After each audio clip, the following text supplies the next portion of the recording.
Where are we now, Bob? Hi. So, hey, right at the moment we're on Utah Beach.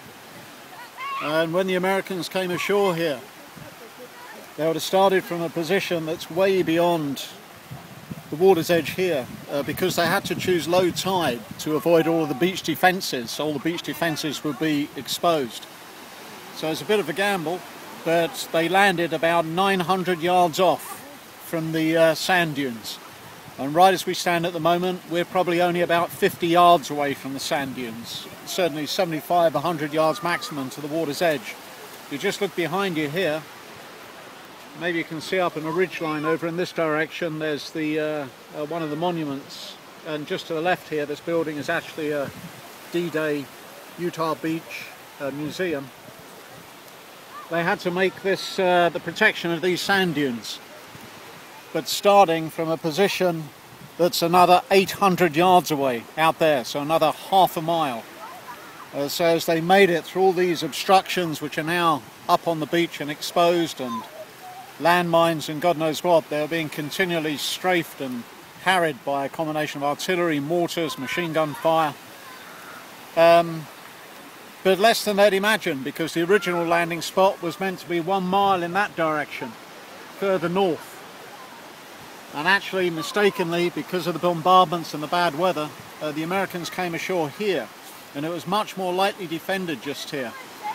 As I'm standing here, I can see just over in that direction the remains of a bunker dug into the sand. Those bunkers would have had pretty good view up and down the sand, but nevertheless there were less Germans in this area than a mile up the coast. They made it ashore kind of against all of the odds, I guess. I don't know, maybe we stacked the odds in our favour to some degree. But it was still a remarkable operation. They lost quite a few people dead and injured here. The Airborne Division lost more than 1,000 people killed and injured just inland from here, in supporting the rear of this invasion in depth. Staggering. As you go across here, you probably can't see it very well on the camera, but the coast bears away around in that direction. And down at the end of this beach would have been the next American beach. This was Utah. That would have been Omaha Beach, and the Americans took horrific casualties on Omaha Beach. It's just a few miles in that direction. The next beach along was a British beach, and I can't remember which way around it goes. I think it's Gold, Juno and Sword. I think they went ashore on Gold. Juno was a combination of British, Canadians, I think a few French thrown in there. And then finally, just right out of the headland in the far distance, was Sword, with the British Airborne Division landing inland from there, parachuting in from there during the hours of darkness. This was the bay where it all happened. This was the D-Day Bay. It's about 40 miles from its northern end, just behind the camera, through to its eastern end, over in that direction.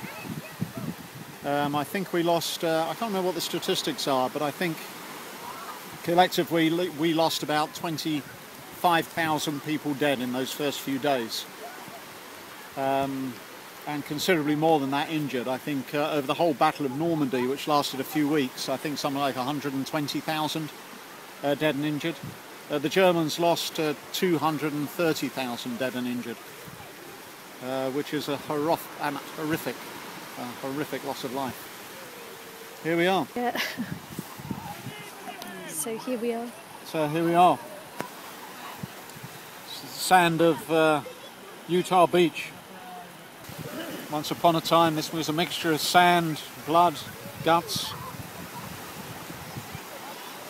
fear, and not a insignificant amount of courage.